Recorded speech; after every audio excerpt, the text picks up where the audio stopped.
Je m'appelle Maureen Nizima et je suis escrimeuse retraitée. J'ai fait une longue carrière puisque j'ai commencé l'escrime à 5 ans et j'ai arrêté à 35 ans.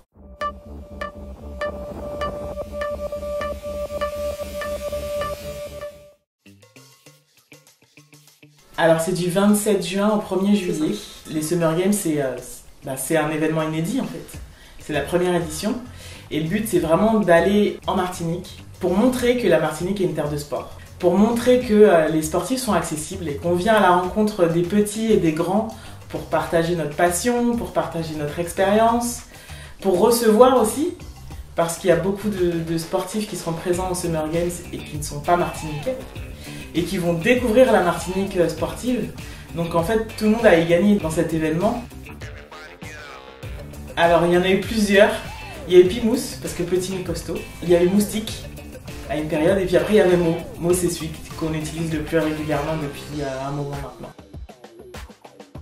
Ouais, ça s'appelle, pour moi j'appelais ça ma touche SOS en fait. C'est l'action qui me permettait de, quand je prenais un peu le bouillon, de me sortir, d'arrêter, stopper l'hémorragie et de me remettre dedans et de faire douter l'adversaire. C'était une action, c'est un peu technique, hein, mais c'était un 1-2 en flèche.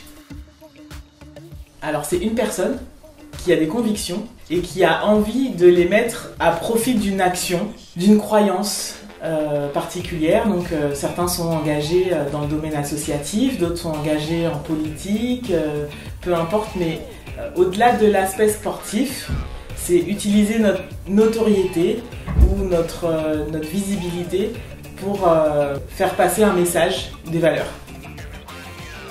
J'ai pris mon petit déjeuner aux Jeux Olympiques à Athènes un matin avec Gustavo Kuerten. Parce que même entre sportifs, par moments, il y a des gens qui nous semblent inaccessibles. Et c'est vrai qu'entre les sports pro et les sports amateurs semi-pro, il y a quand même une différence. Hein. Les sports olympiques, on est rassemblés à l'INSEP, on se voit. Mais à l'occasion des Jeux Olympiques, on voit aussi les autres, les internationaux d'autres pays et ceux qui nous ont aussi, nous, fait rêver en tant que sportifs. Et Gustavo Kuerten, ouais, c'était quelqu'un que j'admirais beaucoup et de me retrouver à côté de lui au petit-déj, comme ça, en mode normal, quoi. Ça a été un grand moment. Un endroit en particulier où la route s'arrête, une plage de sable noir, il n'y a pas d'ombre. Il faut traverser une petite forêt avec une ancienne habitation pour y aller. C'est l'Anse-Couleuvre. C'est de vivre dans l'instant où il se trouve. De ne pas tout le temps se retourner vers qu'est-ce qui se passe en ce moment à la maison, qu'est-ce qui se passe en ce moment, qu'est-ce qu'ils sont en train de fêter sans moi.